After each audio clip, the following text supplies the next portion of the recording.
Action. So it begins. So what exactly begins? I've been thinking about doing a show about baseball, about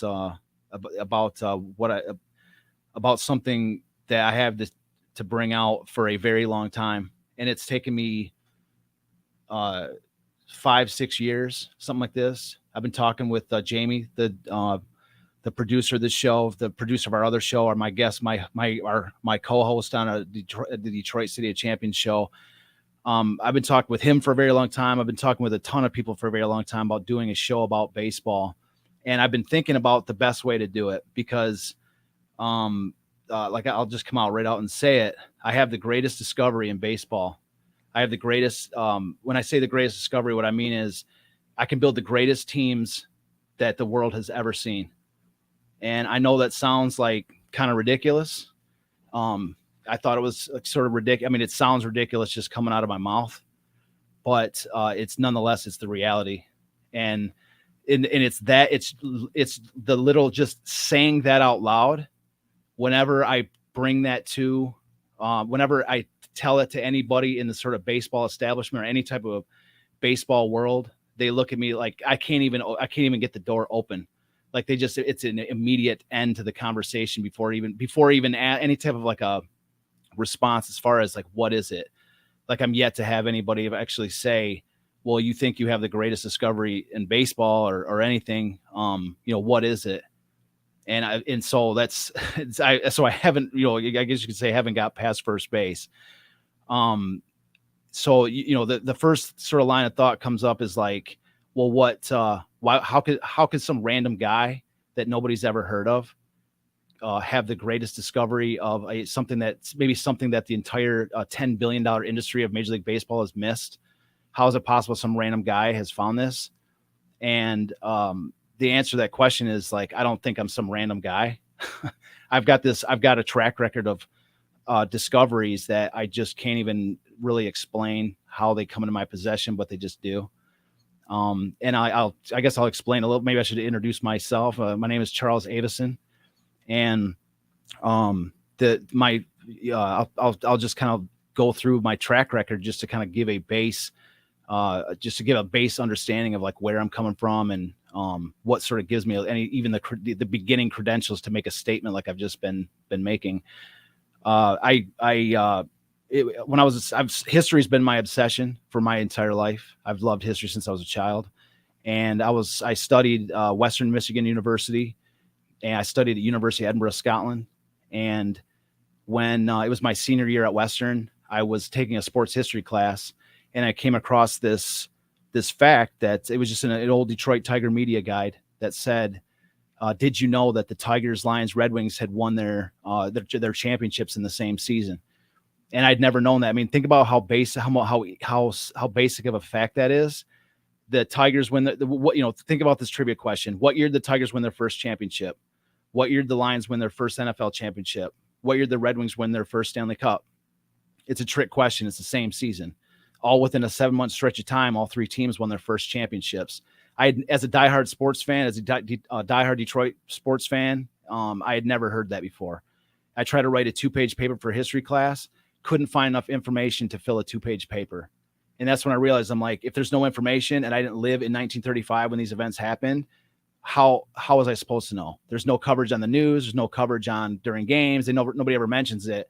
So if there's no information, it doesn't matter if it's an easy fact or not. If nobody talks about it and there's no books, then there's no way anybody can know. So I ended up making it my thesis to graduate from Western. I wrote 3 books on the subject. And what I found was there wasn't just 3 championships in 1935. You have the rise of Joe Louis in 1935. And I make a case in my second book. That was the greatest individual season in American sport history. And not alongside the rise of Joe Louis, alongside the 3 teams' first championships, you have a total of 33 championships in Detroit in 1935, celebrated at the end of the year by a party at the Masonic Temple called the Greatest Gathering of Champions Under a Single Roof. The day of this party was called Champions Day by the governor of Michigan, City Council of Detroit. And you actually have a holiday on the calendar of Detroit and Michigan celebrating what I call what I make a case for in my books is the greatest season in the history of American sport. So that being said, how was it that for 70 years, since these 80 years, whatever it's been since 1935, why is it that I'm the first one to have spotted that? the trivia. I mean, how is it that we have legions of Detroit sports fans and sports? There's been numerous books written on Detroit history, and not a single person has put in print the base fact that the three teams won their first championships in the same season. Like, no city's done that. No city's won 3 championships in the same season since that time. No, and certainly no city's won their first 3 or their first 3 major championships in the same season. How is it that I was able to see that? Right. That's what I'm saying. Like that's what I'm trying. That was my first discovery. I came across that. And so when I first came, I guess you could call it escalated. I went from writing a thesis to write my first book to, I published it myself. I wrote, and then when I first put that book out to the, when I released that first book, I tried to get newspaper article attention. I try to get, attention from the media teams, whatever you want to, from every sort of powers that be in the media, and was not picked up yet to this day. That was when I first came out with the first book. It was 2009. To this day, which is 2023 today, August 22nd, 2023. I'm yet to have an article by any major newspaper in Detroit even mentioning that, this even happened. And so, and along the way, I wrote 2 more books on the city of Champion and found just absolute insane amount of information on this. Along the way, you could say I discovered the first baseball movie with sound. I mean, there was another person that actually found the movie, but I was the first person to put it into its context. That the first Major League Baseball motion picture with sound was filmed in 1934 Detroit and premiered debuted on January 9th, 1935 in Detroit. So it was filmed in Detroit, 1934, premiered in Detroit, 1935. That was the first Major League Baseball motion picture with sound. And there's only one known original copy. I re-released it through my books and wrote a huge article about it, talked about it. It was seen by 2 million fans in 1935 and then completely disappeared. Nobody's seen it. Have you ever heard of the movie Play Ball? That's what I'm saying. That movie, if you've heard of it, it's most likely because you've heard me on some other show or some other thing talking about it or read my books. So that's just a little bit of the sort of base credentials, is that I've discovered the greatest season in American sport history. I discovered the first baseball movie with sound, or, sort of came across somebody else's discovery and amplified it through my books. Something that, still to this day, nobody's talked about on Major League in MLB, that there's this incredible movie that was the first of its kind to ever be released. Nobody's talked about that. And so those are my credentials. That's my supporting evidence when I say that I have the greatest discovery in baseball history. And so, like I say, I'm not, this is, and so the way that this came about, I'll tell you the story, how this discovery came about, is that it was after I put out my first book, when I could get zero attention through the media. I was basically, everything was about to fall apart. I was like, I just printed 2,000 copies of this book that talking about the City of Champions story. And every book out there, when you're talking about how to market a project, tells you got to go find, you got to go to the media, and the media helps you, amplify your book. It helps you get your story out, and then people buy your book. Well, what the books don't tell you, what the how-to guides don't tell you, is what happens if the media wants nothing to do with you. And so the only thing I could do was go and tell every person with my own mouth, sell the book person to person. And that's what I did. And so I went out I started at the malls. I was selling out in kiosks in the malls for Christmas. And then I started doing art shows in the summers. And at one point I told myself, I vowed, I said I was going to tell this City of Champions story to every person in the state of Michigan with my own mouth, if that's what I needed to do. And so I became a traveling storyteller, and I went from art show to art show every weekend for years, 7-8 years. I talked so much that I used to have to swallow, I used to have a bag of honey packets to drink before I would do a day's show, because my voice was so hoarse from telling the story. And so, but it was my first year of doing shows that I was at a show, art show on the beach of Oscoda, Michigan, and talking about this, as I do, talking City of Champions. And I was talking about, and I was saying at that moment, I was talking about how the 1934 Tigers had set the record for the most runs ever scored in a season. The Tigers infield did, which still has not been surpassed to this day. The Tigers had tremendous infield: Greenberg, Gehringer, Rogel. You had this tremendous infield that was producing records that, runs that had high volume. And I was talking, and a guy was standing there like the most like, I don't want to, there's a fine line between crazy and eccentric. At the time he was crazy to me because there's a guy walking around with a golf club for a cane, shirt sleeves torn off, and wearing shorts that were like, cutaway shorts or something. The older guy in his, late 50s, white hair, dark sunglasses on. And he asked me, he's like, well, what do you know about run production? Because I was talking about the Tigers. And I said, well, I know it's pretty important for winning it, for winning a baseball game. And he said, you have no idea how right you are. And I was like, and I didn't know how right I was. He proceeded to try to tell me. And his sort of pitch to me was like, I couldn't understand. He was talking so fast and so wildly, I could not grasp what he was saying, but I knew that he was intense about what he was saying, about how, like that he meant what he was saying. And he sounded like he knew what he was talking about. But I asked him if there was something that I could read, that maybe something that I was like, sounds interesting, but I don't really grasp what you're saying. I'm super busy right now trying to sell and, stay alive. Do you have anything I can read, take home and read with me? So he returned to the show later that day and brought back this periodical that he had written back in 1982. The man's name was Chris C.T. Bartlett, and the periodical was titled CT Stats. And when I looked at this, I said, "Oh, I appreciate it. Thanks, man." And it tucked away in a little plastic, book bag or, book thing I had, and took it home that night. It was like 15 pages long. And when I got home that night, I read it. I said I'd give it a shot, and I did. And I read it, and it changed everything I thought I knew about baseball. And took me about 20 minutes to read. I'd already written a book on baseball. It's important to understand this. I'd already written a book on baseball. I was knee deep into telling stories about sports and about baseball and history about baseball and all this. And all of a sudden, like literally everything I thought I knew about baseball was completely changed. I played baseball. I played baseball. I love baseball. Everything in a single night was changed for me. The next morning I got on the phone with him, and I was asking him what seemed like a million questions or more. And he was like, I went right up there, like 2 days later, I went back up to Oscoda just on my own volition and talked with him more. And I was like, how is it possible that nobody has ever heard of this? You've discovered, you've done something, you've changed the game. The game you've revolutionized it with your writing in 20 pages. How is it possible that you could have done this? And nobody's ever heard of this. And he was like, how come nobody talks about the City of Champions season? So it was that same concept. It was that he had something different than the previously established understanding of the way things are, and just had been shut out.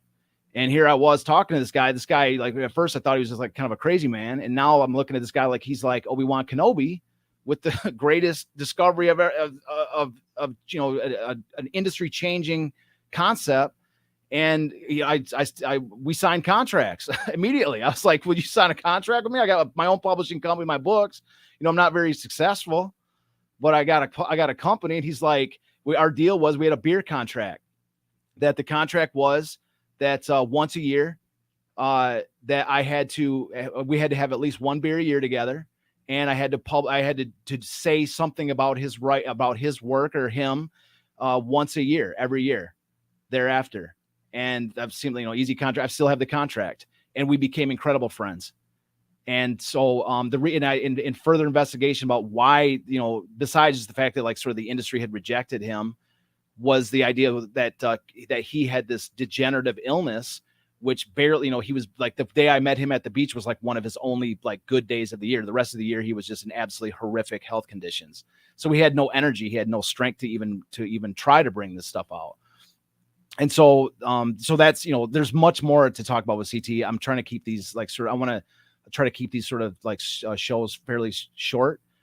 And it kind of goes back to what I was saying for this intro, which is, what is this show? What is it? What am I trying to do? What am I trying to bring out?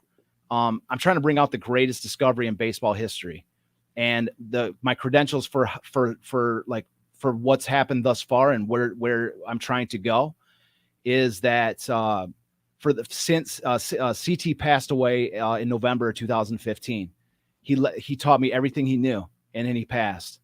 And so since that time, I mean, even while in his lifetime, we were trying to bring this out to major league teams and stuff like this. But over the course of since 2015, so we're talking 8 years. I've been reaching out to every minor league team, every major league team, everybody, investors, everybody you can possibly think of. I have been reaching out to people to try to pique their interest with what I have to say. And I got to the point where there's how many times can you get the door shut in your face? How many times can you knock on the door, and sometimes they don't even open, but when they do, they just shut it right back in your face.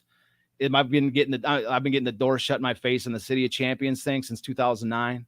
I've been getting the door shut in my face for the baseball thing since 2000, whenever, since then too. But more specifically, after CT passed, I even ramped up the efforts. The Tigers 5 times. I went to winter meetings, rejected in every case. I could legitimately set a Guinness Book of World Record for rejections. I could just literally list it all off. But here's the thing is that those rejections, I wear every one like a badge of honor, because it's every story I've ever heard of people of somebody that's trying to bring something out that's different, or some kind of like innovation or whatever, however you want to call it, always begins with just pure rejection. And whenever you see these movies, it always cracks me up, because you see these movies where like you're watching somebody that's trying to do something and like everybody rejects them. It's so quaint. Everybody gets, that person gets rejected through the whole movie, and then they succeed by some, way or whatever. And then they become some big hit. That's like the basis of all like these, American, like log cabin to the White House type stories. And everybody, what's amazing is that at the end of those type of movies, you're left with this feeling of like, oh, if I was back, a person back then, I would have totally given that person a chance. No, I don't want to say you wouldn't, you, the listener, you, the viewer of this. I'm not going to point to you and say you wouldn't, but I will say that it's not it's very rare. Let me just say it like that. When somebody has something that's completely different than what is the prevailing way that things are done, it is almost impossible. Like it is very, very difficult to even get somebody to even pause long enough for, especially somebody that's in a position to do something, to actually allow that new concept to flow. It's virtually, it is a diamond. It is a needle in a haystack to find somebody that actually is open-minded enough to actually, to consider doing something, to open the door, or to consider something new. That's been my experience anyways. And so that being the case, that's really the reason I've decided to show. I'm not some big social media guy. My Twitter thing is like private. I have a few friends on there. I very rarely even comment on like a YouTube video. I very rarely post anything on Facebook. I'm not like some big social media. My partner here, Jamie Flanagan, and I do a City of Champions podcast. We've done 104 episodes. So I enjoy doing that. And so so I guess what I'm turning to this medium to do, and I guess what the summary of like what I want this show to be. This is a show about baseball, all right, but it's not going to be a show like about baseball like somebody maybe has ever seen before, because what this show is about is this is a show about one guy, Charles Avison, myself, and friends, people that actually have that see this concept, and like my friend Jamie Flanagan here, who's my co-host of the show. I'm producing this show as we speak. in, people that I know, people I've talked to, and this and that, I guess you say believe in this project. But this is the first show of what will lead to a grand finale of a World Series championship team built by me. From here to there, I'm going to build a team that I'm going to rise through the ranks from the very beginning. I will list my credentials for you. I have very little money. I have zero influence. There's a very, like, when I talk to anybody, when I try to call up any team or anything like this, they won't even, I don't even get a return. I have no influence. All right. I am at the very, pretty much the lowest sort of level that a person could be to, like, launch a DIY show about how to go from zero to nothing to win a World Series. That's the point that I'm at right now.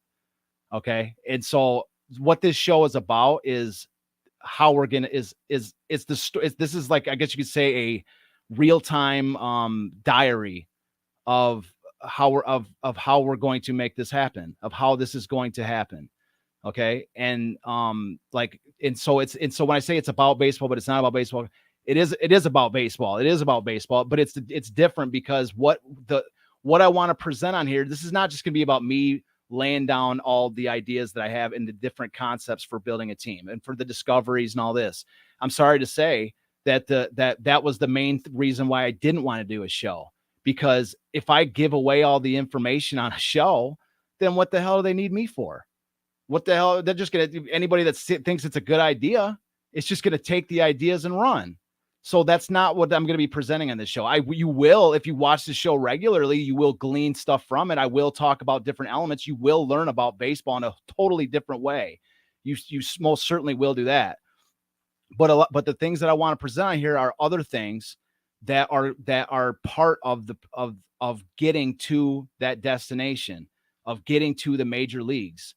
That's what I want to present on this show, because what it boils down to is that I have to raise my own money to get there.